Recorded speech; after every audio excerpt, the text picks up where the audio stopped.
take on 2024, and what were the big hit items, and where do we go from here? Yeah, that's a call on itself. Yeah, so back in the mid to late '90s, I actually started with Monster in '98. Before it was Monster, before it was actually Monster.com. We launched it in January of '99. And the only thing I can say is back then it was so exciting because it had all this new tech and things were changing. They were changing rapidly, and changing rapidly to the standpoint of we were taking resumes on via fax, and we had admin people actually typing them into our resume database at Online Career Center. I mean, that back in that day, right? And just think of how fast we came to where we are today. Yes, we've gone a little bit slower than many other industries, but it's been incredibly exciting, especially on the tech side. But those days, I don't feel are as exciting as it is today, and it's because things are moving so fast. So much is happening, not just with AI, but also I think we in talent acquisition and HR have gone through an identity crisis in many decades. And this is another one of them. We're going through an identity crisis, and this one is I think a very good one because I'm starting to see a lot of HR and talent acquisition professionals, been in the space for a very long time, get the epiphany that we're finally at the point, and I think COVID helped us with this tremendously, that the business understands they don't exist without us. We are the beating heart of every organization. You don't run without us at all. CRO, you might be louder than I am, but you can't do your job without me. You can't do what you need to do. We can't drive revenue. We can't create product. We can't service customers. We can't engage with more wallet share with current clients and actually have better client retention if we don't have people on the ground. We are the beating heart of every organization. And I think we have finally gotten to the point where most in the C-suite are starting to understand that. And I'm starting to finally not have to tell CHROs that we're a cost center anymore. We are the revenue center. And if I hear a CHRO say that, we have a nice little discussion. I pull them aside and we talk a little bit about business. I think that's where we're at today. We're more business focused than we ever have been. We're focusing on the bottom line, EBITDA, and things that the C-suite care about. In 2024, this has been wonderful. We've actually started to focus on retention because attrition has really kicked us in the face.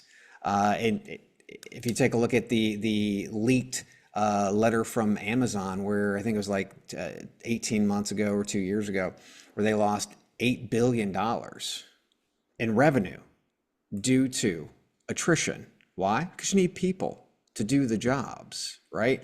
So retention started becoming, important and kind of like the flavor of the day. Well, I don't see that going away. And so as we start to take a look at a lot of these technologies, we've got to take a look at not just looking at talent acquisition, but talent management, because this is a full talent life cycle that if we don't currently own, we have to start moving down the funnel and we have to start owning this.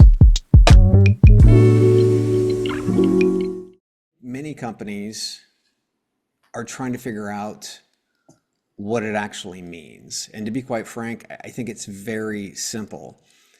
Get rid of the acronyms, get rid of all of the names for all these products and the noise and all the other stuff. What are you trying to accomplish? What objective? What's the focus? What's wrong with your process today? Where are your gaps? If we better understand our problems, obviously within having better relationships with the different departments that we're in and understanding their problems, we understand more holistically what the organizational problems are, and then we can meet those problems. I think that's the big key. And if it's AI that helps, that's great. But you know what? Who gives a damn? If it's AI, if it's RPA, if it's basic automation, who cares? The focus is, what are your needs, not what are they trying to sell me? We need to change our thinking about talent. We're still thinking full-time, part-time, contractor slash gigs. We need to think more about how projects get accomplished, how, revenue gets driven, how products get created. And does it matter if the talent is working in an office or if they're remote? The 40-hour work week is pretty much dead in many cases. And that's not a bad thing. It's definitely not a bad thing. But I think we really have to double down on understanding what the actual jobs are, the tasks of those jobs, so that we can help managers better manage instead of micromanaging. That's one of the hardest things. And again, you hear it so often that many people leave organizations because of their manager, not because of the job, but because of the manager. And that's our job as leaders to be able to help those individuals who have been, pushed into, promoted into management positions who might not have the experience to mentor them and help them. And we should be able to identify that with, higher attrition numbers in different teams and or different departments. Unfortunately, this is a conversation of control more than it is culture. Now, don't get me wrong, there are reasons why you want to have individuals in the office, and it could be because they're entry level and they do need a lot of that mentorship. They do need help with regard to actually getting to the point where you can kind of let them go hands-free. Right? So there are those different reasons. There's great reasons for us to get together, but do we have to do it on a daily basis? It depends on the job, depends on the actual tasks. And it's hilarious because you take a look at before COVID, all of these positions that there was no way in hell you're going to be able to do them from home. In 2 weeks, they were all being done from home, unless you were on a dock somewhere, you were manufacturing something, right? So, I think our will has to be able to meet the remote slash work from home movement. But again, I think it really depends on your company culture. There are some CEOs that's like ingrained in them and they can't think of anything different. Well, that's okay. That just means that your company culture is going to be different than maybe the one across the street. Not to mention, that means it's going to cut down your talent pool greatly. If the CEO understands that, great. If they don't understand that, that's your fault. It's very exciting right now.